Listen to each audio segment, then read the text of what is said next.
मैं आज अपनी जुडिशरी को कहना चाहता हूँ कि ये मुल्क को बिल्कुल गुलामी से बचाने के लिए आप रोक सकते हैं, हम तो खड़े हैं। मैं तो आपको ये वाजे कर दूं कि मैं जब तक जिंदा हूं मैंने तो इसे कबूल नहीं करना कभी, इस जुल्म को, ना इस गुलामी को। लेकिन मैं अपनी जुडिशरी से कहता हूं कि ये वक्त है, आप में से वो लोग हैं जो एक वक्त याद रखेंगे, जो नाम होगा कि जी वो देखें वो आदमी जब ये मुल्क को गुलामी की तरफ लेके जा रहे थे, मिलिट्री कोर्ट्स की तरफ लेके जा रहे थे। मैं अपनी जुडिशरी को कहता हूँ कि देखें ये सारी कौम आपकी तरफ देख रही है। जो जो आप में से स्टैंड लेता जाता है, इंसाफ के लिए खड़ा होता है, लोगों की आजादी के लिए, लोग उसको हमेशा याद रखेंगे।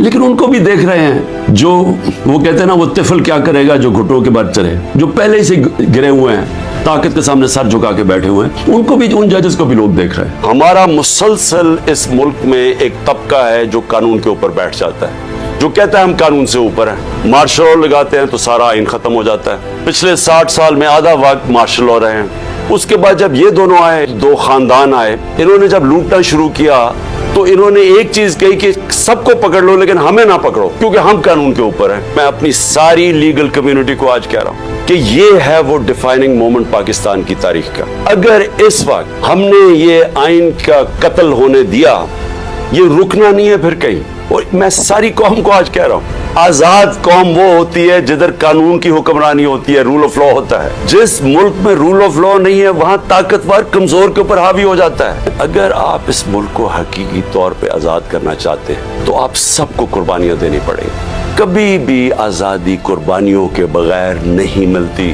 जो छोटा सा तबका कब्जा करके बैठ जाता है, चाहे वो बैरूनी ताकत हो, चाहे आपके अपने कब्जा ग्रुप हो जो ऊपर बैठ गए हैं, आजादी के लिए कुर्बानी और जदोजहद देनी पड़ती है। आप सबको मैं आज कह रहा हूं कि मैं तो तैयार हूं, मैं इसको जहाज समझता हूं, मैं पॉलिटिक्स नहीं समझता। देखिए ये खौफ जो है ना, ये फैलाया जा रहा है, ये लोगों को पकड़ धकड़ और ये और वो और जलील करने की कोशिश कर रहे हैं, ये अपने आप को जलील कर रहे हैं। आपने किसी ने इससे खौफजदा होके अपनी आजादी की तहरीक से पीछे नहीं हटना, क्योंकि ऐसा मौका शायद आए ना। आपने इससे किसी से नहीं घबराना, कौम ने खड़े होना है। हमने अपनी आजादी के लिए आखिरी खून के कतरे तक हमने लड़ना है।